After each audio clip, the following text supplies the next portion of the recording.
मलयालम और हिंदी फिल्म अभिनेत्री अदिति राव हैदरी ने भाग लिया, जिन्होंने सफलता, असफलताओं और आलोचना के बारे में बात की।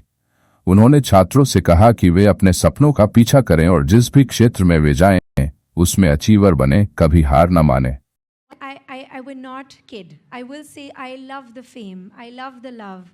I love all the wonderful things that I get to do, the travel, all the magical things of being in cinema. But I'll tell you what, to me, success truly, when I feel like, okay, I'm doing something right, that's a mark of success to me. And that is when my mentors or people who I respect and people who I look up to or people because of whom I do what it is that I do, and I go to work every day thinking this is not work, this is my playground, where I can create and where I can be playful.